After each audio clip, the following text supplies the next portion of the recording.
ശബരിമല സ്വർണ്ണക്കള്ളക്കേസിലെ പ്രതി ഉണ്ണികൃഷ്ണൻ പോറ്റിയുടെ 1.3 കോടി രൂപയുടെ ആസ്തികൾ ഇഡി മരവിപ്പിച്ചു. സ്മാർട്ട് ക്രിയേഷൻസിൽ നിന്ന് 100 ഗ്രാം സ്വർണം പിടിച്ചെടുത്തു. ദേവസ്വം ബോർഡ് ആസ്ഥാനത്ത് നിന്ന് സ്വർണം ചെമ്പാക്കിയ രേഖകൾ കണ്ടെത്തിയതായും വിവരമുണ്ട്. കേരളം, തമിഴ്നാട്, കർണാടക എന്നീ സംസ്ഥാനങ്ങളിലെ 21 ഇടങ്ങളിലായിരുന്നു എൻഫോഴ്സ്മെന്റ് ഡയറക്ടറേറ്റ് ശബരിമല സ്വർണ്ണക്കൊള്ളയുമായി ബന്ധപ്പെട്ട് കഴിഞ്ഞ ദിവസം റെയ്ഡ് നടത്തിയത്. കള്ളപ്പണ നിരോധന നിയമപ്രകാരമായിരുന്നു റെയ്ഡ്. ഈ റെയ്ഡിൽ 1.3 കോടി രൂപയുടെ ആസ്തികൾ മരവിപ്പിച്ചതായിട്ടാണ് ഇഡി അറിയിക്കുന്നത്. കേസിലെ മുഖ്യപ്രതിയായ ഉണ്ണികൃഷ്ണൻ പോറ്റിയുടെ ആസ്തിയാണ് മരവിപ്പിച്ചത് എന്നാണ് ലഭിക്കുന്ന സൂചന. 8 ആസ്തികൾ ഇത്തരത്തിൽ മരവിപ്പിച്ചതായിട്ട് ഇഡി അറിയിക്കുന്നുണ്ട്. അതോടൊപ്പം തന്നെ സ്മാർട്ട് ക്രിയേഷനിൽ നിന്ന് 100 ഗ്രാം സ്വർണ്ണപ്പാളികൾ പിടിച്ചെടുത്തതായും ഇഡി അറിയിച്ചിട്ടുണ്ട്.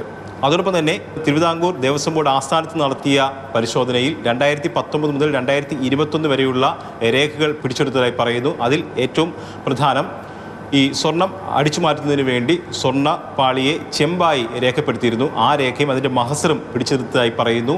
ആസൂത്രിതമായ ശ്രമങ്ങളാണ് സ്വർണ്ണക്കൊള്ളയ്ക്ക് വേണ്ടി നടത്തിയത് എന്നുള്ളതാണ് ഈ രേഖയിൽ നിന്ന് വ്യക്തമാകുന്നത് എന്നാണ് ഇഡി അറിയിക്കുന്നത്. ഈ രേഖകളും അതോടൊപ്പം തന്നെ തെളിവുകളും കൂടുതൽ പരിശോധനയ്ക്ക് വിധേയമാക്കും. അതിൻ്റെ അടിസ്ഥാനത്തിൽ തുടർ അന്വേഷണം ഉണ്ടാകുമെന്നാണ് ഇഡി വ്യക്തമാക്കിയിരിക്കുന്നത്.